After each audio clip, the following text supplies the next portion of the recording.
ইবনু আদম ইউজাবুল আশরু আমসালিহা কুল্লু আমালি ইবনু আদম, আদম সন্তানের প্রত্যেকটা কার্যই ইউজাবু আশরু আমসালিহা, ইউজাবুল হাসানাত আশরু আমসালিহা, আদম সন্তানের প্রত্যেকটা কাজই কি করা হয়, তার প্রতিদান। একটা কাজ ভালো কাজ করলে সেই একটা ভালো কাজটাকে 10 গুণ বৃদ্ধি করে তার কি করা হয়, যাজা বা পুরস্কার আদম সন্তানকে দেওয়া হয়। বলেন সুবহানাল্লাহ। কুল্লু আমালি ইবনু আদম ইউজাবুল, কি তাকে নেকি দেওয়া হয়, পুরস্কার দেওয়া হয়, বদলা দেওয়া হয়। ইউজাবুল হাসানাত আশরু আমসালিহা ইলা 700 দিবেন, ইলা 700 দিবেন। আপনি 1 টাকা দান করলেন, আপনাকে 10 টাকা দান করার নেকি দেবে আল্লাহ। আল্লাহ নবী বলেছেন 10 টাকার থেকে নিয়ে ইলা 700 দিবেন, 700 গুণ, তার উপরে 700 গুণ স্কোয়ার করে তাকে নেকি দেওয়া হয়। বলেন সুবহানাল্লাহ। ইলা 700 দিবেন।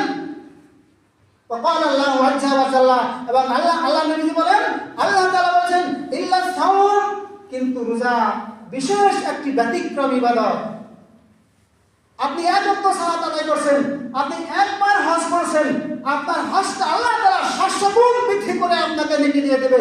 কিন্তু আল্লাহ নবী বলেন, আল্লাহ তাআলা বলেন ইল্লা সাওম, কিন্তু সিয়াম সেরকম কোনো একটা ইবাদত নয়। আল্লাহ তাআলা বলেন ইল্লা সাওম ফাইন্নাহু লি ওয়া আনা আজিবি, কারণটা হলো রোজা আমার জন্য, ফাইন্নাহু লি, রোজা আমার জন্য, ওয়া আনা আজিবি, আর এই রোজার পুরস্কার আমি আল্লাহ নিজে হাতে দান করব। বলেন সুবহানাল্লাহ। রোজার পুরস্কার আল্লাহ তাআলা আমাদেরকে নিজে হাতে দান করবেন। যে পুরস্কারটা আল্লাহ আমাদেরকে নিজে হাতে দান করবেন, একদিন সৌভাগ্যের কথা আমাদের জন্য আর কিছু হতে পারে না, আর কিছুই না বাবা। আল্লাহ আমাদের জন্য কি করবেন, রোজার পুরস্কার নিজে হাতে দান করবেন। আল্লাহ নবী বলেন কেন জানো, কেন আল্লাহ নবী বলেন, আল্লাহ বলেন কেন নিজে হাতে দান করবো জানো, ইয়াদাউ শাহওয়াতুহু ওয়া তা'মাহু লিআজলি, আমার রোজাদার বান্দাটা, আমার রোজাদার বান্দাটা তার জীবনের যত ইচ্ছা, জীবনের যত খাহেশ, জীবনের যত ভালোবাসা, মনের যে আকর্ষণ, এই যে দেখেন যারা যুবক, যারা 1 মাস হলো বিবাহ করেছে, বা 2 মাস হলো বিবাহ করেছে, বা 3 দিন হলো বিবাহ করেছে, আপনারা যারা বিবাহ করেছেন তারা জানেন অতি এদের একটা ইচ্ছা, তারা তাদের স্ত্রীর কাছে সকল সময় থাকতে চায়, বা ওই স্ত্রীটা তার স্বামীর কাছে সবসময় ফুর্তি করতে চায়। কিন্তু প্রভাতে ভাত খেয়েছে, রোজার নিয়ত করেছে, রোজা রেখেছে, সেহরি খেয়েছে, তার মানে তার স্ত্রীর কাছ থেকে সারাদিনের জন্য সে, স্ত্রীটা তার জন্য কি হয়েছে, স্ত্রীরা আনন্দ, যারা ফুর্তি, সেই বস্তুটা থেকে সে কি করেছে, বিরত থাকতে হয়েছে। এই যে এই জন্য আল্লাহ বলেছেন ইয়াদাউ শাহওয়াতুহু ওয়া তা'মাহু লিআজলি, তার যত মনের খাহেশ, তার যত মনের বাসনা, তার যত মনের ইচ্ছা, আজ সারাটা দিন খাদ্য থেকে, পানাহার থেকে সেই বিরত থেকেছে, শুধু একমাত্র আমাকে স্মরণ করার জন্য, শুধু একমাত্র আমাকে ভালোবাসা দেওয়ার জন্য, শুধু একমাত্র আমার স্মরণ করার জন্য আমার বান্দা কি করেছেন, সারাদিন না খেয়ে থেকেছে, আর সমস্ত আশার থেকে সে কি করেছে, নিজেকে সরিয়ে রেখেছে। এজন্যই রোজা আমার জন্য, আর রোজার পুরস্কার আমি আল্লাহ সুবহানাহু ওয়া তাআলা নিজে হাতে দান করব। বলেন সুবহানাল্লাহ। রোজার পুরস্কার আল্লাহ নিজে হাতে দিবে দাদা, রোজার পুরস্কার আল্লাহ নিজে হাতে দিবে। সামনে কেন আল্লাহ নবী বলছেন, কি বলছেন, লিসাইমে ফারহাতান, লিসাইমে ফারহাতান, ফারহাতুন ইনদাল ফিতর ওয়া ফারহাতুন ইনদা লিকাই রাব্বি। আল্লাহ তাআলা নবী বলেন লিসাইমে ফারহাতান, রোজাদার, হে রোজাদাররা, হে রোজাদাররা, তোমাদেরকে আমি আল্লাহ নবী বললাম লিসাইমে ফারহাতান, তোমাদের জন্য 2টি পুরস্কার আছে। লিসাইমে ফারহাতান, তোমাদের জন্য 2টি পুরস্কার। নাম্বার 1 ফারহাতুন ইনদাল ফিতর, যখন তোমরা ইফতারি করবে, সারা দিন না খেয়ে থেকে যখন তোমরা ইফতারি করবে, সারা দিন রোজা রেখে যখন তোমরা ইফতারি করবে, তোমাদের মনে দেখবে একটা আনন্দ, মনে দেখবে একটা ফুর্তি, মনে দেখবে কি রকম ধরনের একটা আনন্দ লাগছে, এটা তোমাদের জন্য একটা আনন্দ। ফারহাতুন ইনদাল ফিতর, ইফতারের সময় বা ঈদের সময় তোমাদের জন্য একটা ফুর্তির বিষয়, তোমাদের জন্য একটা আনন্দের বিষয়। আর আরেকটা আনন্দ হলো ফারহাতুন ইনদাল লিকাই রাব্বি, আর দ্বিতীয় নম্বর আনন্দটা হলো যেদিন তোমাদের সাথে তোমাদের রবের দেখা হয়ে যাবে। সুবহানাল্লাহ, তোমাদের সাথে তোমাদের রবের দেখা হবে। কোনো একটা হাদিসেও বলা হয় নাই যে নামাজ পড়ো এর পুরস্কার আল্লাহ নিজ হাতে দিবে আর আল্লাহ নামাজের বদলে তোমাদের সাথে দেখা করবে, এই কথা বর্ণনা নেই। বলা হয় নাই যে 5 লক্ষ টাকা খরচ করে আল্লাহর সেই পবিত্র ঘর মক্কাতুল মুকাররমা ওখানে তওয়াফ করে এসে হিজরি আসওয়াদের সুমাতে আপনি 5-6 লক্ষ টাকা খরচ করে আসলেন। এত টাকা খরচ করে আসার পরেও আপনার জন্য বলা হয় নাই যে এর জন্য আল্লাহ আপনার সাথে দেখা করবে, এই কথা বলা হয় নাই।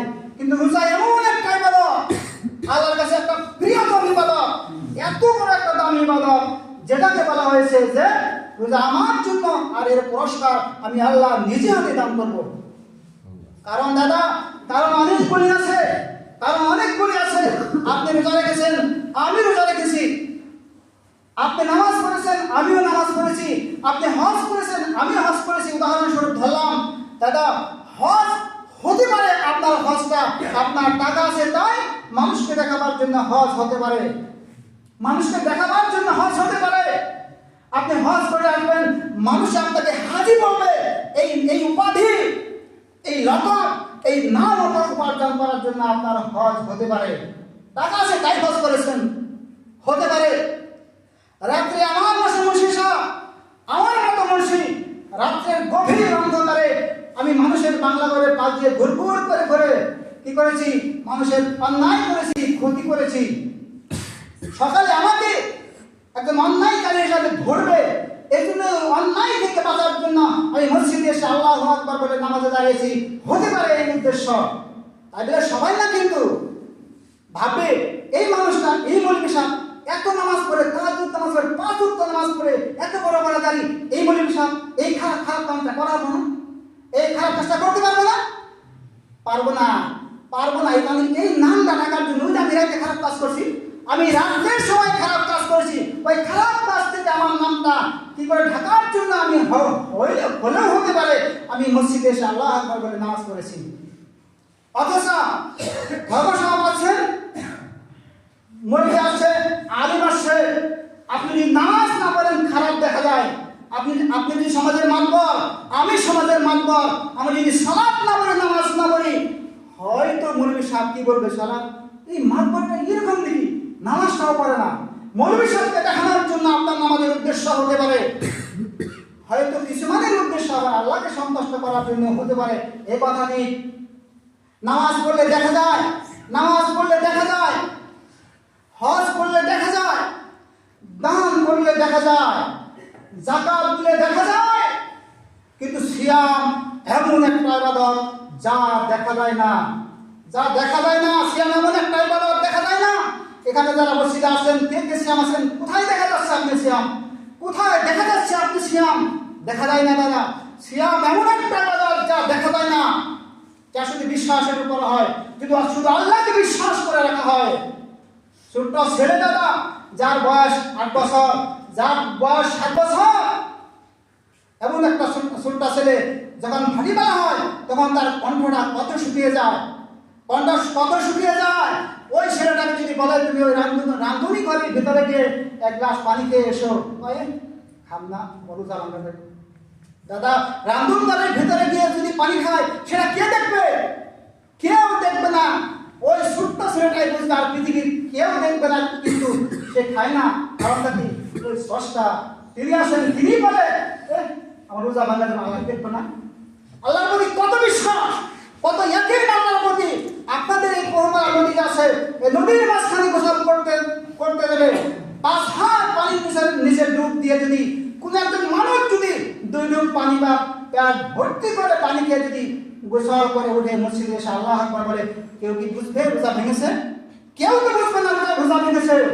অথচ একমাত্র ওই নদীর গভীর গহীন তলে 5 হাত তলে গিয়েও আল্লাহর কথা স্মরণ রাখে, নদীর তলে পানির মাঝখানে ডুব দেওয়ার পাশে একটা ছোট্ট ছেলে হোক, বড় হোক, বৃদ্ধা হোক, আল্লাহর কথা স্মরণ রাখে, পানির তলে ডুব দিয়েও বলে এখানে পানি খেলে আমার স্রষ্টা আল্লাহ তিনি দেখে ফেলবে। এই হলো সিয়াম। এজন্য আল্লাহর নবী মুহাম্মদ রাসূলুল্লাহ সাল্লাল্লাহু আলাইহি ওয়াসাল্লাম বলেছেন, আল্লাহ বলেন as-সাওমু লি, রোজা আমার জন্য, ওয়া আনা আজিবি, আর এর পুরস্কার আমি আল্লাহ সুবহানাহু ওয়া তাআলা নিজে হাতে দান করব। বলেন সুবহানাল্লাহ।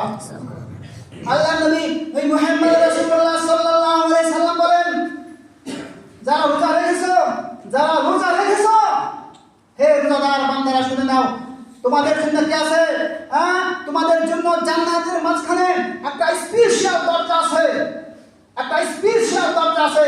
হে রোজাদারেরা, যারা আমি আল্লাহকে বিশ্বাস করে রোজা রেখেছো, আল্লাহ নবী বলেন রোজাদার বান্দাদের জন্য জান্নাতের মাঝখানে একটা স্পেশাল দরজা আছে।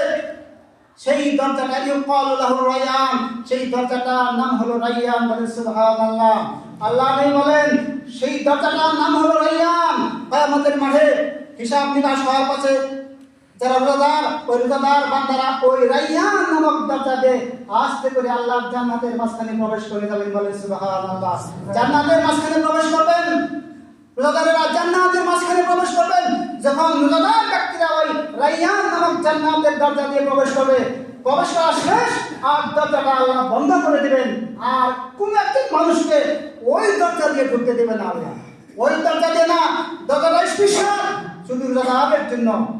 যখন আমি জান্নাতে যাব, আল্লাহর ওয়াদা মতে আমরা যখন জান্নাতে যাওয়ার পর সব আপনাকে দিবে, সব বস্তু, ইনাম বস্তু আপনি পাবেন, একদম যে কোনো বস্তু আপনি পাবেন সেখানে। হাদিস এবং কোরআনের যে বর্ণনায় সব বস্তু আপনাকে পাবেন। আপনার যে গদিটা হবে, সেই গদিটার বর্ণনা যদি দেওয়া যায় তাই একজন বাসায় হয়ে যাবে। জান্নাতে আপনার জন্য যে গদি দিবে আল্লাহ, সেই গদির বর্ণনা যদি দিতে যায়, যদি জান্নাতে আপনার জন্য যে বিছনা দিবে সেই বিছনার বর্ণনা দিতে যায়, যদি বিছনার বর্ণনায় দুই চিন্তা করুন না, এত স্পেশাল বস্তু আপনাকে দিবেন। আর এই দুনিয়ার থেকে 10 গুণ বড় একটা জান্নাত আপনাকে দিবেন। বলেন সুবহানাল্লাহ। সম্মানিত সামনে কেরাম, সেই জান্নাতের মাঝখানে আপনার জন্য স্পেশাল হুর আল্লাহ রাব্বুল আলামিন কি করেছেন? আল্লাহ রাব্বুল আলামিন আপনাদের জন্য একটা স্পেশাল হুর নির্দিষ্ট করে রেখেছেন। আপনি যাবেন আর সাথে সাথে আপনার যত্ন করা শুরু হয়ে যাবে। সব কিছু পাওয়ার পাশে আপনি সব কিছু পেয়েছেন, এরপর আল্লাহ সুবহানাহু ওয়া তাআলা আপনাকে প্রশ্ন করবেন, আপনাকে বলা হবে, হে জান্নাতীরা, হে রোজাদার ব্যক্তিরা, তোমরা কি সব কিছু পেয়েছো? আপনি বলবেন, হে আল্লাহ, হ্যাঁ সব আমরা পেয়েছি, সবই আমরা পেয়েছি, কিছু বাকি নাই। আপনাকে প্রশ্ন করা হবে, আবার ভালো করে দেখো কোনো কিছু বাকি আছে নাকি। আপনি জান্নাতের চারিদিক দিয়ে এরকম করে লক্ষ্য করবেন, কোনো কিছু বাকি আছে নাকি, দেখবেন কিচ্ছু বাকি নাই। আপনার অন্তর শীতল হয়ে গেছে, আপনার মধ্যে আমার মধ্যে একটা সাধারণ মানুষকে যদি এই কলাগাড়ি কাউর যত মাড়ি আছে, এই সব মাড়ি আর সব বাড়ি কাউ যদি আপনারা দিয়ে দেওয়া হয়, ওই বাপরে বাপ, আর কিছু না কেন আপনি বলবেন কি, এই কলাগাড়ি গাঁয়ের সব মাড়ি আপনি দেওয়া হয়েছে, সব ঘর সব টাকা আপনাকে দিয়ে দেওয়া হয়েছে, আর কিছু না কেন শেষ আমার একটু মাটি আমি কেমন করে খাওয়া করুন। আর এর থেকে হাজার গুণ বড় একটা জান্নাত আপনাকে যখন দিবে, তখন আপনাকে প্রশ্ন করা হবে, আর কিছু বাকি আছে, আর কিছু তুমি পাইবার বাকি আছে। আমি বলবো, না আল্লাহ, আর কিচ্ছু দরকার নাই, কোনো কিছু পাইবার প্রয়োজন নাই, সব পেয়ে গেছি। আল্লাহ বলবেন, আবার ভালো করে চেক করে দেখো, আবার চেক করবেন, বলে আল্লাহ নাই কিচ্ছু বাকি। এবার আল্লাহ সুবহানাহু ওয়া তাআলা আপনাকে বলবেন, বান্দারে, পাও নাই, নিশ্চয় বাকি আছে। আবার আপনি মজা শুনুন, এত বস্তু পাইছি, তাও আবার বলে বাকি আছে। আবার দেখবেন, আপনি বলবেন, না আল্লাহ কিচ্ছু বাকি নাই, সব পেয়েছি। আল্লাহ বলছেন, না, পাও নাই। যে আল্লাহকে না দেখে, যে যাকে ভয় করে, যাকে পাওয়ার আশায় শুধু যার ভয়ে তুমি নদীর গভীর তলে, পানির মাঝখানে, পানির তলে ডুব দিয়েও যাকে ভয় করে পানিটা খাও নাই। বাড়িতে কোনো মানুষ নাই, যাকে ভয় করে ছোট্ট ছেলেটা রান্ধনী ঘরের ভিতরে গিয়ে এক গ্লাস পানি খায় নাই। যে মহান চেষ্টাকে তোমরা কি উপলব্ধি করে, যে মহান চেষ্টাকে জিকির করে তোমরা সিয়াম পালন করেছিলে, সেই মহান চেষ্টা আল্লাহ সুবহানাহু ওয়া তাআলার মুলাকাত এখনো তোমাদের হয় নাই। বলেন সুবহানাল্লাহ। সেই আল্লাহর সাথে মুলাকাত তোমাদের এখনো হয় নাই। তখন তখন বান্দা বলেন কথাটা ঠিকই, সে আল্লাহর উপর দেখি নাই। তখন আল্লাহ সুবহানাহু ওয়া তাআলা তার নিজস্ব রূপে আপনার আমার সম্মুখে উপস্থাপন হয়ে যাবে। তখন রোজাদার বান্দারা আল্লাহর দিকে এক নজরে চেয়ে থাকবেন, বলেন সুবহানাল্লাহ। আর আল্লাহ তার বান্দার দিকে, আল্লাহ তার রোজাদার বান্দার দিকে একই নজরে চেয়ে থাকবেন। কত সময় দেখবেন সেটা আমি আপনাকে বলতে পারবো না, চেয়েই থাকবে, দেখেই থাকবে, দেখেই থাকবে। সম্মানিত সামনে কাম, এজন্য আল্লাহ সুবহানাহু ওয়া তাআলা বলেছেন as-সাওমু লি, রোজা আমার জন্য, ওয়া আনা আজজি, আর এই রোজার পুরস্কার আমি আল্লাহ সুবহানাহু ওয়া তাআলা তোমাদেরকে নিজে হাতেই দান করব, বলেন সুবহানাল্লাহ। সম্মানিত সামনে কাম, তাই এই যে আমরা রোজা থাকি, আমরা সিয়াম পালন করি, এই সিয়াম আমাদের অনেকের হচ্ছে, আবার অনেকের কিন্তু হচ্ছে না। সিয়াম কাকে বলে, রোজা কাকে বলে, সেটা জেনে শুনে যদি আপনি আমি রোজা থাকতে পারি, সিয়াম কাকে বলে এটা বুঝে ভেবে যদি সিয়াম পালন করতে পারি, তবেই তো সিয়াম কবুল হবে, তবেই তো আমার আল্লাহর সাথে দেখা হবে। তাছাড়া নয়। কিন্তু আমরা যখন মাদ্রাসায় পড়েছিলাম তখন প্রশ্ন আসছিল পরীক্ষায়, রোজা কাকে বলে, উর্দুতে আসছিল যে মা মানা সিয়াম লুগাতান আও ইসতিলাহান। কোশ্চেনটা এটা হয়ে আসছিল মা মানা সিয়াম লুগাতান আও ইসতিলাহান বায়ানুত তাফসীরান। সিয়াম কাকে বলে, রোজা কাকে বলে, বিস্তারিত বর্ণনা করো। তখন আমরা উত্তরে লিখছিলাম যে সিয়ামের যে অর্থ, সিয়ামের যা সংক্ষিপ্ত অর্থ, সিয়ামের সংক্ষিপ্ত অর্থ হলো বিরত থাকা। সিয়ামের সংক্ষিপ্ত অর্থ হলো বিরত থাকা। আর এই বিস্তারিত অর্থ হলো যখন আমরা সেহরি খাই, ওই সেহরি খাওয়ার সময় থেকে নিয়ে সূর্য অস্ত পর্যন্ত পৃথিবীর সকল প্রকারের পাপ কাজ থেকে, পৃথিবীর সকল প্রকারের পাপ কাজ থেকে, স্ত্রী সহবাস থেকে এবং যত প্রকারের খানা খাদ্য আছে সব খানা খাদ্য থেকে বিরত থাকার নামটাই হলো সিয়াম। কথা কি বোঝাতে পেরেছি? সিয়াম কাকে বলে?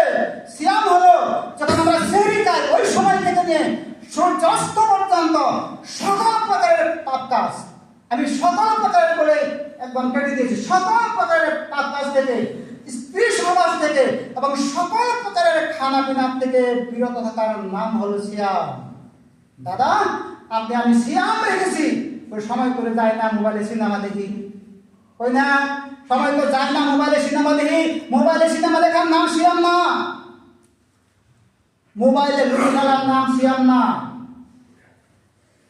এখানে 4-5 জন বসে আর 3 জনের দুর্নাম করার নাম সিয়াম না। এখানে 4-5 জন বসে আর তারা যত আছে তত দুর্নাম করা বডি করা শুরু করছে, এর নাম সিয়াম নয়। মোবাইলে সিনেমা দেখে সময় কাটানোর নাম সিয়াম নয়। চা বলে চা খাই না, তাও ওখানে বসে বসে নানান গল্প করার নাম সিয়াম নয়। আপনি সিয়াম রেখেছেন, আমি সিয়াম রেখেছি, এরপর মোবাইলে সিনেমা দেখে সময় কাটাচ্ছি, এরপর লুডো খেলে সময় কাটাচ্ছি, এরপর তাস খেলে সময় কাটাচ্ছি, বাজারে চা দোকানে বসে নানান গল্প করে সময় কাটাচ্ছি। এর মানে হবে আপনি শুধু না খেয়ে আছেন, সিয়াম পালন করেন নাই। আপনি শুধু না খেয়ে আছেন, সিয়াম পালন করেন নাই। আপনার সিয়াম হচ্ছে না, আপনার না খেয়ে থাকা হচ্ছে।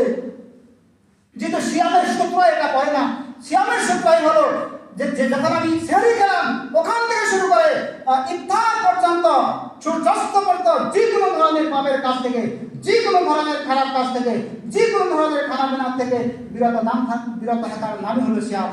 ওই সূত্রই যাদের না খেয়ে থাকা পড়বে, ওই সূত্রের মধ্যে ফালিয়ে যারা রোজা রাখতে পারেন তাদের রোজা আল্লাহর কাছে কবুল হবে। আর সূত্রের মাঝখানে না পড়লে কিন্তু দাদা গণিত কাটা যাবে, হবে না।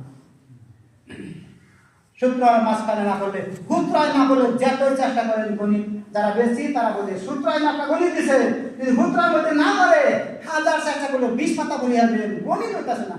সূত্রায় ফালিয়ে নিয়ে গণিত করার না 2 মিনিটে গণিত দিতে দাদা, সূত্রায় ফালিয়ে নিয়ে গণিত করবেন 2 মিনিটে গণিতে যাবো। সূত্রের মাঝখানের সূত্র যে দিলাম, এই সূত্র যে দিলাম, এই গণ্ডির ভিতরে রেখে সিয়াম পালন করবেন, সিয়াম আল্লাহর কাছে কবুল হয়ে যাবে, কোনো সন্দেহ নাই। আল্লাহ সুবহানাহু ওয়া তাআলা আমাদের সকলকেই সূত্রের মাঝখানে রেখে সিয়াম পালন করার তৌফিক দান করুন।